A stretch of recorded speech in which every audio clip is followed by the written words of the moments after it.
नमस्कार, मैं नूतन स्वागत करती हूँ अपने चैनल भूखी फैमिली में। Hello friends, welcome to my channel Bhukhi family.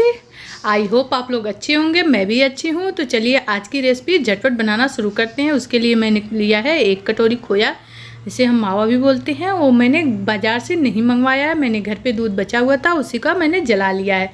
तो इसको मैंने रखा था फ्रिज में, सो जम गया है। तो इसको थोड़ा सा हम गर्म कर लेते हैं और इसको गर्म करने के बाद आगे का प्रोसेस शुरू करते हैं। और आगे हम आपको बताते हैं कि इस रेसिपी को हमें कैसे बनानी है। झटपट बनने वाली रेसिपी है, बहुत कम चीज़ में, अब बहुत कम टाइम में ये झटपट बन जाएगी। बच्चों को भी काफ़ी पसंद आता है। और झटपट आपके घर में कोई आया और आपके घर में कोई मिठाई ना हो तो आप इसे बना के उसे दे सकते हैं, बहुत ही टेस्टी लगती है खाने में। तो आप देख सकते हैं मावा एकदम गर्म हो चुका है, अच्छी तरह से पिघल चुका है। तो चलिए इसे कटोरी में हम निकाल लेते हैं।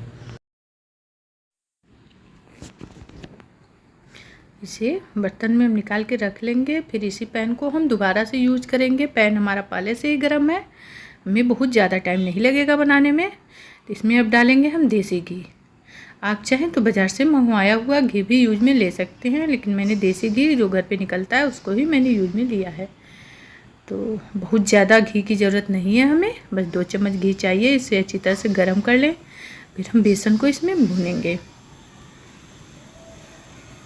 अगर आपको मिठाई ज़्यादा बनानी है तो आप घी का यूज ज़्यादा भी कर सकते हैं, क्योंकि सूखा बेसन नहीं रहना चाहिए, उसमें गीला होना चाहिए। तो जिस कटोरी से मैंने मावा लिया था उसी कटोरी से मैंने 1 कटोरी बेसन लिया है।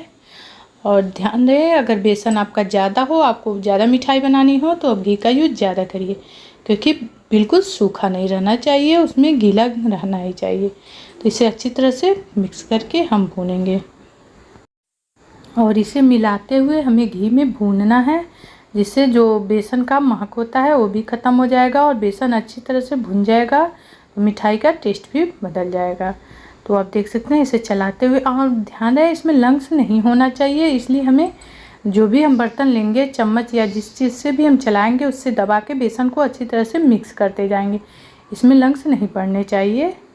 तो वैसे खोया तो मैंने दरदरा ही लिया है, तो मिठाई मेरी थोड़ी सी दरदरी ही रहेगी, क्योंकि ऐसे मिठाई ज़्यादा टेस्टी होती है जो दरदरे खोए से बनती है।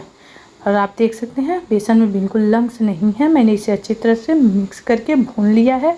इसमें हम थोड़ा सा पानी छिड़क देंगे, उससे जो बेसन है एक दूसरे में चिपका हुआ है वो छूट जाएगा और मिठाई थोड़ी सी जालीदार बनेगी और ज़्यादा टेस्टी भी बनेगी। तो इसे अच्छी तरह से पानी डालने के बाद हम मिक्स कर लेंगे और मिक्स करते हुए भूनेंगे। आप देख सकते हैं बेसन हमारा लगभग बन के तैयार ही हो चुका है। इसे चलाते हुए अच्छी तरह से मैंने मिक्स कर लिया है। और इसे बहुत ज़्यादा में नहीं भूनना था, बस हल्का फुल्का इसका महक हमें ख़त्म करना था और इसे टेस्टी बनाना था। अब मैंने थोड़े से काजू कट करके रखे हुए थे, उसको इसमें मिक्स कर देंगे और काजू के साथ भी इसे थोड़ा सा भून लेंगे। मैंने गैस के फ्लेम को लो रखा है और लो फ्लेम पे ही मैंने इसको बनाया है। ध्यान रहे मैं गैस के फ्लेम को हाई नहीं रखना है, बिल्कुल मीडियम या लो फ्लेम पे ही कम ज़्यादा करके हमें बनाना है मिठाई को। बहुत ज़्यादा तेज़ नहीं रखना है फ्लेम को। तो आप देख सकते हैं बेसन हमारा अच्छी तरह से भुन चुका है, काजू भी इसमें मिक्स हो चुका है। तो फिर हम देखिए आगे क्या करते हैं। तो जब सारी चीज़ें मिक्स हो चुकी है तो चलिए गैस के फ्लेम को बंद कर देते हैं और इसे हम थोड़ा सा ठंडा होने देते हैं। हमें इसे बहुत ज़्यादा ठंडा भी नहीं करना है और बहुत ज़्यादा गर्म भी नहीं रखना है, बस हल्का सा। जब ये ठंडा हो जाएगा तो इसमें हम मावा मिक्स करेंगे, अभी नहीं मिक्स करेंगे। तो आप देख सकते हैं हल्का फुल्का ठंडा हो गया है। तो इसे चलिए हम ठंडा कर लेते हैं। इसे ठंडा करने के लिए अब क्या करें, इसको पानी वाले किसी बर्तन में रख दें, जल्दी ठंडा हो जाएगा। नहीं तो बहुत थोड़ा ही है, ये तो झटपट ही ठंडा हो जाएगा, 2 मिनट का टाइम लगेगा। तो आप देख सकते हैं एकदम अच्छी तरह से ठंडा हो चुका है। तो चलिए हम इसमें डाल लेते हैं इलायची के कुछ दाने। अगर आपके पास इलायची पाउडर है तो आप उसे मिक्स कर सकते हैं, या कोई और भी ड्राई फ्रूट्स अपना चाहें तो आप इसमें मिक्स कर सकते हैं। तो थोड़ा बहुत ये ठंडा हो चुका है, तो इसमें हम मावा मिक्स कर देंगे और मावा के साथ इसे अच्छी तरह से हम मिक्स करके इस रेसिपी को बनाएंगे। तो पहले हम इसे अच्छी तरह से मिक्स कर देते हैं। गैस से मैंने नीचे उतार लिया है और अब इसे हम अच्छी तरह से मिक्स करेंगे। इसे चारों तरफ से चलाते हुए मैंने अच्छी तरह से मिक्स कर लिया है और आप देख सकते हैं खोआ और बेसन जितना था सब एक दूसरे में मिक्स हो चुका है। मैंने इसे खुरदुरा ही बनाया है, इसे पूरा सिंपल या महीन नहीं बनाया है। तो अब इसमें हम डालेंगे शुगर पाउडर। शुगर पाउडर आप अपने आवश्यकता अनुसार डाल सकते हैं, बहुत ज़्यादा मीठा लेना हो तो और भी डाल सकते हैं, नहीं तो थोड़ा बहुत अब जितना अपने आवश्यकता अनुसार इसमें शुगर पाउडर डाल सकते हैं। मैंने चीनी पहले से मिक्स नहीं किया था, पूरा ऑयली हो जाता और फिर फैल जाता, मैंने इसमें बाद में मिक्स किया है। और इसे इसके साथ भी हम अच्छी तरह से मिक्स कर देंगे और जितना ही ठंडा होगा उतना ही ये अच्छी तरह से सूखेगा। लेकिन ध्यान रहे बहुत ज़्यादा ठंडा करके हमें इसे नहीं फैलाना, फिर आपकी मिठाई जो होगी वो शेप में नहीं आ पाएगी। तो पहले हम इस शुगर पाउडर को अच्छी तरह से मिक्स कर देते हैं।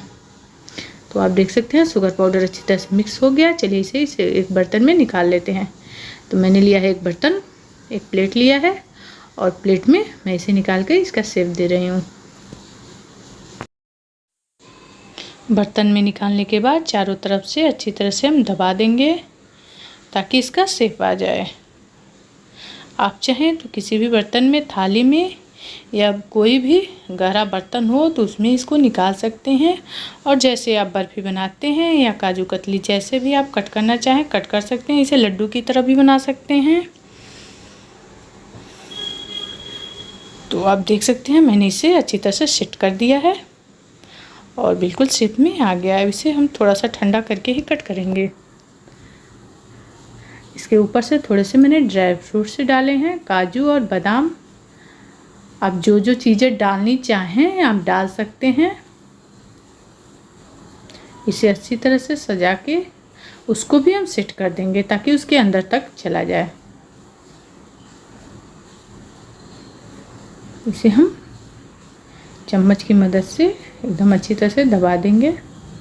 अभी ये गरम है तो आप जो भी चीज़ें इस पर डालनी चाहें आप डाल के इसे सेट कर सकते हैं। तो आप देख सकते हैं मैंने इसे अच्छी तरह से सेट कर दिया। अभी ये थोड़ा बहुत गर्म है तो इसको हम निकालेंगे नहीं, बस इसमें चीरा लगा के हम छोड़ देंगे और इसे ठंडा होने का वेट करेंगे। तो मैं पहले से ही चीरा लगा के छोड़ देती हूँ क्योंकि ठंडा हो जाएगा तो फिर अच्छी तरह से लग नहीं पाएगा। इसे आप इसको किसी भी आकार में देना चाहते हैं तो दे सकते हैं, कट करना चाहें कट कर सकते हैं। आप इसे लड्डू की तरह भी बना सकते हैं, आप इसे पेड़े की तरह हाथ में भी बना सकते हैं या आप इसे बर्फ़ी की तरह चौकोर कट कर सकते हैं। तो मैंने इसे चौकोर आकार पहले से ही दे रखा है। मैं इसे कट करके रख दूँगी और जब ये अच्छी तरह से ठंडा हो जाएगा फिर इसमें से निकाल के मैं सर्व करूँगी। देख सकते हैं मैंने इसे अच्छी तरह से कट कर लिया था और पूरा सेट हो चुका है। अभी हल्का फुल्का गर्म है, ऑयली भी है। तो चलिए इसे हम सर्व करते हैं। लेकिन काफ़ी हद तक ये ठंडा हो चुका है, मैं वीडियो बना रही हूँ तो मुझे दिखाना है अभी, तो मैं आपको पहले से ही निकाल के रख देती हूँ। बाद में आप इसे फ्रिज में डाल दीजिए कुछ टाइम के लिए और फिर किसी बर्तन में निकाल के आप रख दीजिए। हफ्तों तक चलेगा, ख़राब नहीं होगा। आप इसे मेहमानों के सामने भी सर्व कर सकते हैं, अपने घर वालों को भी खिला सकते हैं। ये बहुत ही खाने में टेस्टी लगता है, बच्चों को काफ़ी पसंद आएगा। तो आप देख सकते हैं मावा बेसन की बर्फ़ी बनके बिल्कुल तैयार है। एकदम खुरदरी मैंने बनाई है और अभी तो एकदम गर्म है, बहुत ही टेस्टी है। तो आपको ये रेसिपी कैसी लगी प्लीज़ हमें कमेंट सेक्शन में लिख के ज़रूर बताइएगा। अगर आपने इस रेसिपी को बनाया है तब भी मुझे लिख कर ज़रूर बताइएगा। और अगर आपको मेरी रेसिपी अच्छी लगी तो प्लीज़ मेरे चैनल को हमेशा देखते रहिएगा। वीडियो को ज़्यादा से ज़्यादा शेयर करिएगा। अगर आप हमारे चैनल में नए हैं तो प्लीज़ मेरे चैनल को सब्सक्राइब ज़रूर करिएगा। तो नई टेस्टी और अच्छी रेसिपी के लिए प्लीज़ मेरी वीडियो को ज़्यादा से ज़्यादा शेयर करिएगा। चलिए फिर मिलते हैं अपने नेक्स्ट वीडियो में। So thanks for watching my video.